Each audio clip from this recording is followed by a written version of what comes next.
ఆగండి ఆగండి, ఆడపిల్ల పుట్టిందా, ఆడపిల్ల పుట్టింది అంటారు. 20 ఏళ్ళు వచ్చేదాకా చదువు చదువు అంటారు. చదువు అయిపోయాక ఉద్యోగం చేద్దాం అనుకునే టైంలో వస్తాయండి ఇక పెళ్లి చూపులు. ఏంటి అప్పుడే పెళ్ళా, ఉద్యోగం వచ్చాక చేసుకుంటానులే అని అంటే అస్సలు ఒప్పుకోరు. అది ఇది చెప్పి ఒప్పించి మరీ పెళ్లి చేసేస్తారు. పెళ్ళయ్యాక పిల్లలు పిల్లలు అంటారు. పిల్లలయ్యాక మొదలవుతుంది అసలు సినిమా. వాళ్ళకి 2 ఏళ్ళు వచ్చేదాకా ప్రతి పని ఎత్తుకునే చేయాలి. పోనీ పడుకున్నాక చేద్దామా ఇలా పడుకుని ఆడాలేసేస్తారు. ఒకవేళ పడుకున్నా పని చేస్తున్నప్పుడు ఏదైనా స్పూన్ కింద పడినా టక్కున లేచి కూర్చుంటారు. మా ఇంట్లో డైలీ రొటీన్ ఇదే నడుస్తుంది. మా చిన్నుని ఎత్తుకునే చేయాలి నేను ప్రతి పని.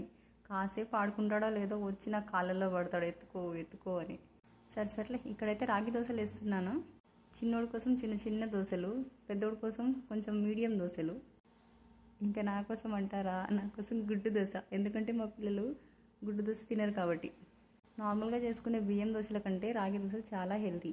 ఇందులో ఐరన్, కాల్షియం అండ్ ఫైబర్ ఉంటుంది. మన బాడీకి సరిపడా న్యూట్రియంట్స్ అందుతాయి. మా హీరోకి పొద్దున్నే చెప్పా, చికెన్ తీసుకురా బావా, దోశలు వేస్తాను, చికెన్ కర్రీ బాగుంటుంది దోశల్లోకి అంటే. మధ్యాహ్నం తెస్తానులే, ఇప్పుడు చట్నీ చేసేయని అన్నాడు. సరేలే, మధ్యాహ్నం తెస్తా అన్నాడు కదా అని ఇప్పుడు చట్నీతో సరిపెట్టుకున్నాం. చేయి నొప్పి లేసుద్రా, కాసేపు కింద ఆడుకోరా అని కూర్చోబెట్టానా లేదో 1 మినిట్ కూడా ఆడుకోలేదు. మళ్ళీ చంకనెక్కి కూర్చున్నాడు మా చిన్నోడు. పోనీ పెద్దోడైనా ఆడుస్తాడేమో ప్రశాంతంగా వంట చేద్దాం అనుకుంటే వాడు దగ్గరకు వస్తేనే ఈ చిన్నోడు లబ్బో దిబ్బో అని మొత్తుకుంటాడు. ఇక్కడ చూడండి, నేను తినిపిస్తానంటే వద్దు వద్దు నేనే తింటాను నా దగ్గర తీసుకు